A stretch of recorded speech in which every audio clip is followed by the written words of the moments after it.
No capítulo 5 de Amós, começa com uma solene lamentação sobre a iminente e irrevogável queda de Israel, descrita como a Virgem de Israel, que caiu e não se levantará mais, com suas forças militares reduzidas a 1/10. Em contraste com esse juízo, o Senhor oferece a salvação no mandamento: buscai-me e vivereis, alertando o povo a evitar os centros idólatras de Betel e Gigal. O profeta condena Israel por converter o direito em absinto e lançar por terra a justiça, lembrando-lhes o poder do Criador que comanda os astros e as forças da natureza. Os líderes são condenados por oprimirem o pobre e extorquirem tributos, e por isso não habitarão as luxuosas casas de pedra que construíram. A única saída é detestar o mal, amar o bem e fazer reinar a justiça, pois o juízo será um luto nacional. Amós alerta que o dia do Senhor será trevas e não luz para os iníquos. O capítulo atinge o clímax com a declaração de que Deus aborrece as festas, holocaustos e cânticos de Israel, exigindo, em vez disso, que a equidade jorre como uma fonte e a justiça como torrente que não seca. Devido à sua persistente idolatria, o castigo final é confirmado: a deportação para além de Damasco. Vamos à leitura. Amós capítulo 5. Ouvi estas palavras, esta lamentação que vou pronunciar sobre ti, casa de Israel. Caiu e não se levantará mais a Virgem de Israel. Está atirada sobre o seu próprio solo, ninguém a levanta. Porque eis o que diz o Senhor Javé: a cidade que punha em linha de combate 1000 guerreiros não possuirá mais que 100. A que punha 100 guerreiros ficará reduzida a 10, na casa de Israel. Eis o que diz o Senhor à casa de Israel: buscai-me e vivereis. Não busqueis Betel, não entreis em Gigalde, nem vos dirijais a Bersabeia, porque Gigalde será deportada e Betel aniquilada. Buscar o Senhor e vivereis. Do contrário, ele mandará sobre a casa de José um fogo que a devorará, sem haver em Betel quem o apague. Convertem o direito em absinto e lançam por terra a justiça. Aquele que fez as Pleiades e o Órion, aquele que muda as trevas em aurora e transforma o dia em noite, que chama as águas do mar e as derrama sobre a face da terra, seu nome é o Senhor. Ele faz cair os lugares fortificados e lança a ruína sobre a fortaleza. Eles aborrecem os que os repreendem à porta e detestam o homem de palavras íntegras. Por isso, porque oprimis o pobre e lhes extorqui tributos em trigo, não habitareis estes palácios de pedra que construíste, não bebereis o vinho dessas vinhas de escol que plantaste. Porque conheço o número de vossos crimes e a gravidade de vossos pecados, opressores do justo, exatores de dádivas, violadores do direito dos pobres em juízo. Por isso o prudente se cala neste tempo, porque é tempo mau. Buscai o bem e não o mal, e vivereis, e o Senhor, Deus dos exércitos, estará convosco, como dizeis. Detestai o mal, amai o bem, fazei reinar a justiça nas vossas assembleias. Talvez então o Senhor, o Deus dos exércitos, tenha piedade do que resta de José. Por isso, eis o que diz Javé o Senhor, Deus dos exércitos: por todas as praças soam gritos de luto. Ouve-se em todas as ruas esses gritos: ai, ai! Os lavradores são convidados a um luto público, e aos prantos os que sabem cantos fúnebres. Haverá lamentações em todas as vinhas, quando eu passar entre vós, diz o Senhor. Ai daqueles que desejam ver o dia do Senhor, que será para vós o dia do Senhor? Trevas e não luz, como aquele que escapa de um leão, mas dá de encontro com o urso, ou que volta para casa, mas ao tocar com a mão na parede é mordido pela serpente. Sim, o dia do Senhor será trevas e não claridade, escuridão e não luz. Aborreço vossas festas, elas me desgostam, não sinto gosto algum em vossos cultos. Quando me ofereceis holocaustos e ofertas, não encontro neles prazer algum, e não faço caso de vossos sacrifícios e animais cevados. Longe de mim o ruído de vossos cânticos, não quero mais ouvir a música de vossas harpas. Mas antes que jorre a equidade como uma fonte e a justiça como torrente que não seca, porventura ofereceste-me sacrifícios e oblações, casa de Israel, no deserto durante 40 anos? Levaste sim o tabernáculo de Sacute, vosso rei, e Caivã, a estrela de vosso Deus, ídolos que fabricaste. Eu vos deportei para além de Damasco, diz o Senhor que se chama Deus dos Exércitos. No capítulo 6 de Amós, é uma profecia de Ai, dirigida à elite complacente que vive comandantemente em Sião e Samaria. O profeta critica a falta de segurança e a arrogância, condenando o luxo excessivo e o hedonismo da classe dominante. Eles se deitam em leitos de marfim, comem os melhores alimentos, divertem-se com música inventada e bebem vinho em grandes copos. Tudo isso sem se compadecerem da ruína de José. Por esta razão, Deus jura que esses voluptuosos serão os primeiros a serem deportados. O juízo virá com uma severidade implacável, manifestada em uma mortandade tão grande que os poucos sobreviventes temerão até pronunciar o nome de Deus, e as casas ricas serão destruídas. Amós censura a loucura de Israel, que troca o direito em veneno e que se orgulha de suas conquistas, atribuindo-as à sua própria força. O castigo final é que o Senhor suscitará contra Israel uma nação opressora, que dominará a terra de ponta a ponta. Amós capítulo 6. Ai daqueles que vivem comodamente em Sião, e daqueles que vivem tranquilos no monte da Samaria. Ai dos nobres do primeiro dos povos, as quais acorre a casa de Israel. Passai a Calane e contemplai, e ide dali a Emate, a grande. Descei a Gate dos filisteus. Serão aquelas cidades mais prósperas que estes reinos? Seu território será mais vasto que o vosso? Pretendeis retardar o dia do infortúnio e, no entanto, apressais a chegada do reino da violência? Deitados em leitos de marfim, estendidos em sofás, comem os cordeiros do rebanho e os novilhos do estábulo. Deliram ao som da harpa e, como Davi, inventam para si instrumentos de música. Bebem o vinho em grandes copos, perfuram-se com óleos preciosos, sem se compadecerem da ruína de José. Por isso serão deportados à frente dos cativos e terão fim os banquetes dos voluptuosos. O Senhor Javé jurou por si mesmo, oráculo do Senhor Deus dos Exércitos: aborreço o orgulho de Jacó, odeio seus palácios, entregarei a cidade com tudo o que nela se acha. Se numa casa ficarem 10 homens, eles morrerão.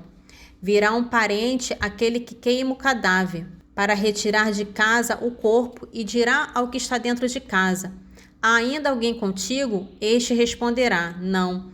Então o primeiro dirá: silêncio, porque não é o momento de pronunciar o nome do Senhor. Eis com efeito que o Senhor ordena: fará cair em ruínas a casa grande e a pequena, e reduzirá a destroços. Porventura correm os cavalos por entre os rochedos, ou podem os bois lavrar uma rocha para que vós troqueis o direito em veneno e o fruto da justiça em absinto? Vós vos alegrais por causa de Lodebá e dizei: com nossa força conquistamos Carnaim. Mas, ó casa de Israel, oráculo do Senhor, Deus dos exércitos, vou suscitar contra vós uma nação que vos oprimirá desde a entrada de Emate até o regato de Arabá. Em Amós capítulo 7, inicia com 3 visões que ilustram a destruição iminente de Israel. Nas 2 primeiras, Amós intercede e o Senhor em misericórdia revoga o juízo. A terceira visão, porém, sela a condenação. O Senhor se apresenta com um prumo e declara que passará Israel ao prumo e não lhe perdoará mais, sentenciando a destruição dos santuários e a casa real de Jeroboão. A pregação de Amós provoca uma reação de Amácias, o sacerdote do santuário real de Betel, que o acusa de conspiração contra o rei e o ordena a voltar para Judá. Amós responde que sua vocação é divina e inegociável, pois ele não é um profeta profissional, mas um simples pastor e cultivador de sicômoros, que foi tomado pelo Senhor para profetizar contra Israel. Em retribuição à tentativa de silenciá-lo, Amós profetiza o juízo pessoal sobre Amacias e reitera a sentença final de deportação para Israel. Amós capítulo 7. Eis o que me mostrou o Senhor Javé, uma nuvem de gafanhotos no tempo em que a forragem começa a crescer. Era a forragem depois da ceifa reservada ao rei. Quando os gafanhotos acabaram de devorar a erva da terra, eu disse: Senhor, tende misericórdia. Como poderá resistir Jacó, sendo ele tão pequeno? O Senhor arrependeu-se. Isso não acontecerá, disse o Senhor. Eis o que ainda me mostrou o Senhor Javé. O Senhor Javé chamava o fogo para exercer o castigo. O fogo, tendo devorado o grande abismo, consumia também os campos. Então disse eu: Cessai, Senhor Javé. Como poderá resistir Jacó, sendo ele tão pequeno? O Senhor arrependeu-se, pois tampouco isso há de acontecer, disse-me o Senhor. Eis o que me mostrou o Senhor Javé. O Senhor estava de pé sobre um muro a prumo, com um prumo na mão. Que estás vendo, Amós? Perguntou-me. Eu disse: um prumo. Eis que vou passar ao prumo o meu povo de Israel, replicou o Senhor, e não lhe perdoarei mais. Os lugares altos de Isaque serão devastados, os santuários de Israel serão destruídos. Eu me levantarei e brandirei a espada contra a casa de Jeroboão. Amacias, sacerdote de Betel, mandou dizer a Jeroboão, rei de Israel: Amós conspira contra ti no meio dos israelitas. A terra não pôde mais suportar os seus discursos. Ele diz que Jeroboão perecerá pela espada e que Israel será deportado para longe de seu país. Amacias disse a Amós: Vai-te daqui, vidente, vai para a terra de Judá e ganha lá o teu pão profetizando. Mas não continues a profetizar em Betel, porque aqui é o santuário do rei, uma residência real. Amós respondeu a Amacias: Eu não sou profeta nem filho de profeta. Sou pastor e cultivador de sicômoros. O Senhor tomou-me de trás do meu rebanho e disse-me: Vai e profetiza contra o meu povo de Israel. Ouve, pois, agora a palavra do Senhor. Tu me dizes: Não profetizarás contra Israel, não falarás contra a casa de Isaque. Pois bem, eis o que diz o Senhor: Tua mulher será violada em plena cidade. Teus filhos e tuas filhas cairão sob a espada. Teu campo será repartido a cordel. Quanto a ti, morrerás em uma terra impura, e Israel será deportado para longe de seu país.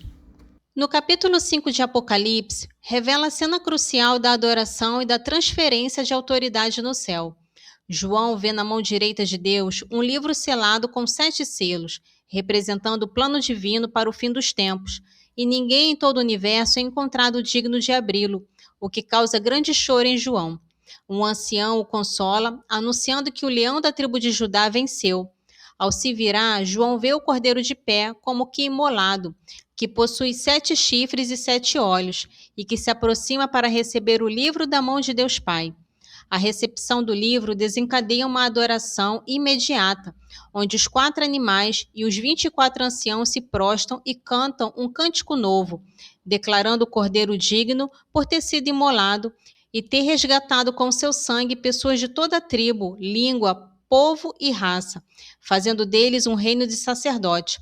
Milhões de anjos e, em seguida, todas as criaturas no céu, na terra e no mar, se unem para atribuir louvor, honra, glória e poder ao que está no trono e ao Cordeiro, selando a divindade e a soberania compartilhada de Cristo. Apocalipse capítulo 5. Eu vi também na mão direita do que estava sentado no trono um livro escrito por dentro e por fora, selado com 7 selos. Vi então um anjo vigoroso que clamava em alta voz: Quem é digno de abrir o livro e desatar os seus selos? Mas ninguém, nem no céu, nem na terra, nem debaixo da terra, podia abrir o livro ou examiná-lo. Eu chorava muito porque ninguém fora achado digno de abrir o livro e examiná-lo. Então um dos anciãos me falou: Não chores. O leão da tribo de Judá, o descendente de Davi, venceu para abrir o livro e os seus 7 selos.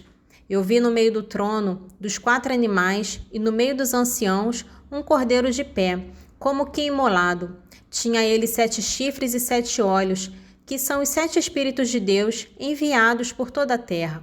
Veio e recebeu o livro na mão direita do que se assentava no trono. Quando recebeu o livro, os 4 animais e os 24 anciãos prostraram-se diante do cordeiro, tendo cada um uma cítara e taças de ouro cheias de perfume, que são as orações dos santos. Cantavam um cântico novo, dizendo: Tu és digno de receber o livro e de abrir-lhe os selos, porque fostes imolado e resgatastes para Deus, ao preço de teu sangue, homens de toda a tribo, língua, povo e raça, e dele fizestes para nosso Deus um reino de sacerdotes, que reinam sobre a terra. Na minha visão, ouvi também ao redor do trono, dos animais e dos anciãos, a voz de muitos anjos, em número de miríades e de milhares, bradando em alta voz: Digno é o Cordeiro, imolado de receber o poder, a riqueza, a sabedoria, a força, a glória, a honra e o louvor. E todas as criaturas que estão no céu, na terra, debaixo da terra e no mar, e tudo o que contém, eu as ouvi clamar. Aquele que se assenta no trono e ao Cordeiro, louvor, honra, glória e poder pelos séculos dos séculos. E os 4 animais diziam amém. Os anciãos prostravam-se e adoravam. Nesse trecho do Salmo 138 é uma profunda declaração da onipresença e onisciência total de Deus sobre o homem, começando com a certeza de que o Senhor perscruta e conhece cada ação, repouso e até mesmo os pensamentos mais distantes do salmista. Deus conhece a palavra antes mesmo que ela chegue à língua, cercando o salmista por trás e pela frente. O salmista reconhece que esse conhecimento é tão maravilhoso e sublime que ultrapassa e é inatingível. A meditação prossegue questionando a possibilidade de fuga do espírito e do olhar de Deus, seja subindo aos céus ou descendo à região dos mortos, ou viajando até os confins do mar. A mão e a destra de Deus o guiarão e sustentarão. O Salmo conclui afirmando que nem mesmo as trevas podem ocultar o homem de Deus, pois a noite lhe é transparente como o dia e a escuridão, clara como a luz, atestando a soberania total de Deus sobre o tempo, o espaço e a existência. Salmo 138, dos versículos 1 ao 12. Senhor, vós me perscrutais e me conheceis, sabeis tudo de mim, quando me sento ou me levanto. De longe penetrais meus pensamentos. Quando ando e quando repouso, vós me vedes, observais todos os meus passos. A palavra ainda não me chegou à língua, e já, Senhor, a conheceis toda. Vós me cercais por trás e pela frente, e estendeis sobre mim a vossa mão. Conhecimento assim maravilhoso me ultrapassa. Ele é tão sublime que não posso atingi-lo. Para onde irei longe de vosso espírito? Para onde fugir apartado de vosso olhar? Se subir até os céus, ali estareis. Se descer à região dos mortos, lá vos encontrareis também. Se tomar as asas da aurora, se me fixar nos confins do mar, é ainda a vossa mão que lá me levará, e vossa destra que me sustentará.